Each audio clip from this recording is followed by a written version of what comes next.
Hey guys, welcome back to the channel. We're going to be talking about the joys of stock market investing and long-term dividend gain. If this is your first time stopping by the channel, hit the subscribe button. Trust me, you won't regret it. If you're a new subscriber, if you're a returning subscriber, it's Monday. Welcome back. Guys, this morning we got some, I don't know if the news is devastating, but it's not good, coming out of the Rivian camp, EV maker Rivian.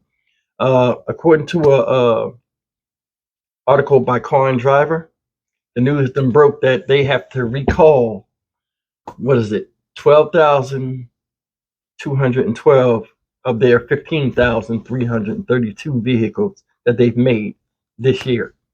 And they're citing steering issues. According to the report, the R1S SUV and the R1T pickup is the majority of the vehicles that are going to be called back for this recall. Now, according to recall, not to mention the EDV commercial vehicles as well. Now, as far as the recall goes, what started the recall was on August 13th. The engineering staff came across a problematic vehicle. I guess it must have kept coming back into the shop for repairs. And on this vehicle, they realized that the steering knuckle, a bolt is a screw between the steering column at the bottom going into the steering knuckle and the control arm, which controls the turning of the wheels and connects it to the steering wheel.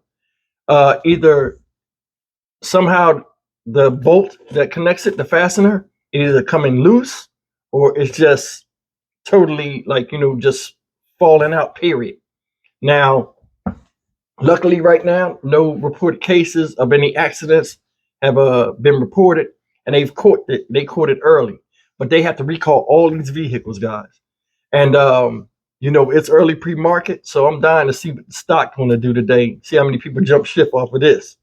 A little bit more about it.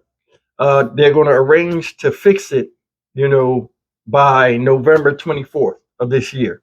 So because they have so many vehicles, and you got to find out where all these people live. People have address changes and stuff, and they have to notify all these customers of the problem.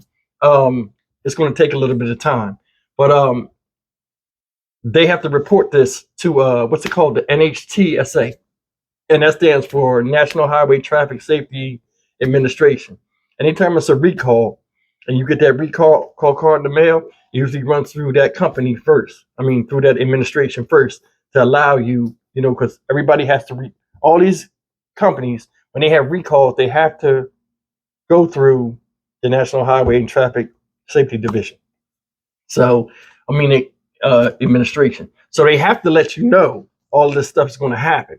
Now, as far as the situation, like I said, they made 15,000 plus vehicles this year, and you got to recall 12,000 of them. That's kind of extreme. But the thing is, like I said, nobody got hurt. They filed a document. They did everything they had to do or required to do safety wise, and I think they dodged the bullet. Now, is Rivian a bad company? No. I'm not even gonna get in the bash in the company, because some of the trucks they got, like that R1T, that pickup is really nice. I see it on the road all the time, and they have a good customer following. People are buying the car, but as far as companies, the stock's concerned, I want to see how many points it drops. Now, it's early Monday morning. The market hasn't even opened yet at the time of me filming this video, but I'm going to see how far it drops. As far as, maybe it won't drop. Hopefully it doesn't. But with the times on the market anyway, it might drop. But I'm going to see how far it drops today. I'm just intrigued to see, how far this creates a scare in the stock market as far as surrounding the stock. Now, I just think, me personally, I don't even think they were rushing to get these units out. I just think it was just a torque issue, meaning when they had the specs going, and you're running production nonstop, getting these vehicles in and out, sometimes you have snafus, and it might have been a miscommunication on the torque setting on how tight that screw had to be. So coming from a mechanical background, to me, it's not major. Nobody got hurt. Not saying it's not a major thing, but they escaped the bullet.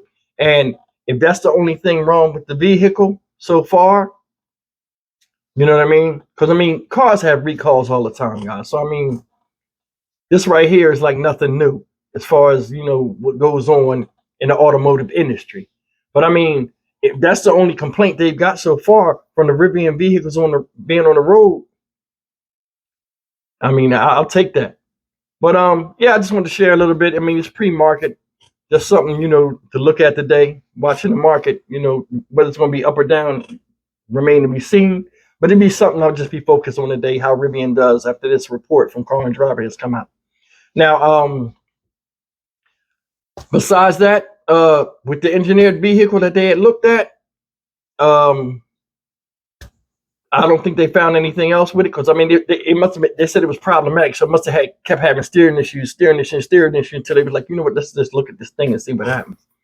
But that's basically it today, guys. I mean, for my first video today, tighten or fastening that can affect the steering.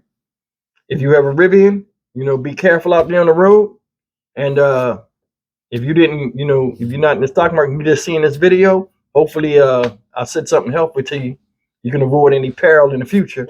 And as usual, guys, man, leave me a comment, man. Tell me if you got a Rivian or not, if you've experienced any steering issues. Or just if you want to just drop by and just leave a general comment, man. As always, like, share, and subscribe. And I'll see you guys in the next video. Take care.